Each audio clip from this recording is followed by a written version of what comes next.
Forget everything you think you know about keeping warm.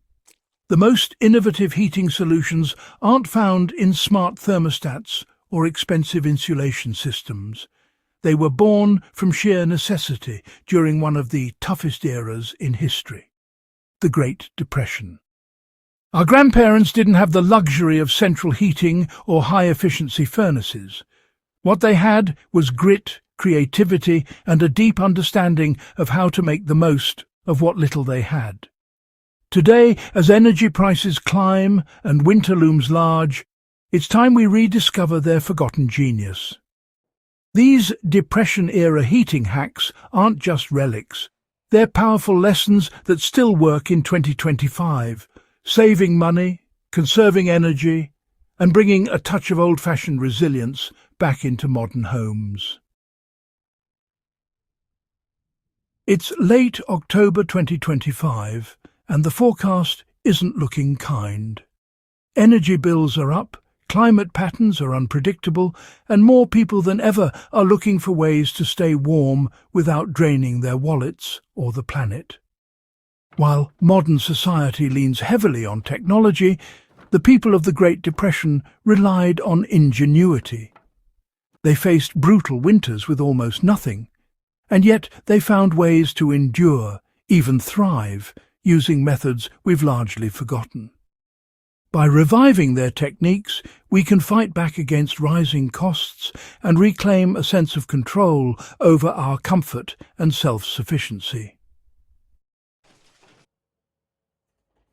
When money was scarce, every draft was an enemy. Families didn't have rolls of fiberglass insulation or double-paned windows, they had resourcefulness. Newspaper was their secret weapon. Layered across windows or stuffed between wall cracks, it trapped air and slowed heat loss. Some families even stitched together old fabric scraps into makeshift curtains to block cold air at night. Aluminum foil, then a household luxury, was occasionally placed behind stoves or radiators, reflecting heat back into the room and maximising every ounce of warmth. Even furniture became part of the battle plan. Heavy dressers and bookshelves were pushed against outer walls to block drafts, while chairs and beds were positioned in the warmest zones, often near the heart of the home, the kitchen. Survival often depended on how well you could conserve body heat. The onion method, as our grandparents might have called it, involved wearing multiple thin layers instead of one bulky coat. This trapped warm air between layers, creating natural insulation. At night, body heat became currency.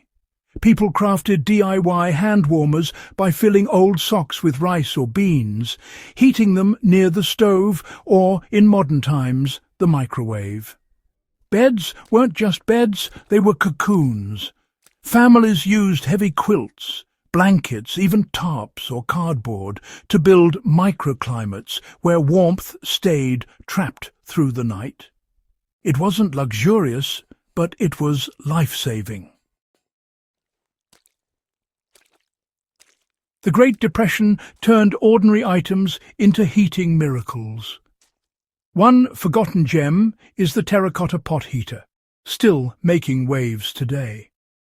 By placing a clay pot upside down over a few tea lights or a small candle setup, families created a mini radiant heater that radiated warmth slowly and safely, so long as proper ventilation was ensured. Nothing was wasted back then, not even wax. People melted candle stubs together, dipped cotton wicks and poured the mixture into jars or cans to create long-burning survival candles. Even the family oven became part of the heating plan. After cooking, the oven door stayed open to let the residual heat spill into the kitchen, turning mealtime into an opportunity to warm the home. What makes these old methods so striking isn't just their simplicity, it's their mindset. During the Great Depression, people didn't wait for help. They adapted. Today, with all our modern conveniences, that same mindset might be the key to reducing dependence on expensive heating systems and living more sustainably. A well-placed blanket, a little foil, or a homemade hand warmer may not seem like much, but combined, these small efforts can significantly cut heating costs and energy use. More importantly, they reconnect us with a time when resourcefulness was the ultimate skill, a reminder that survival and comfort often depend more on creativity than on cash. So, as the temperatures drop, take a page from the past. Try one of these forgotten hacks tonight. Feel the difference and share it. Let's build a community that celebrates the wisdom of our grandparents, keeping their lessons alive while keeping ourselves warm.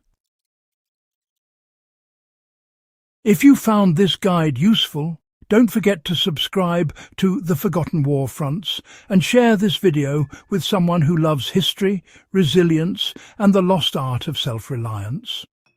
The old ways still work, and sometimes they work even better.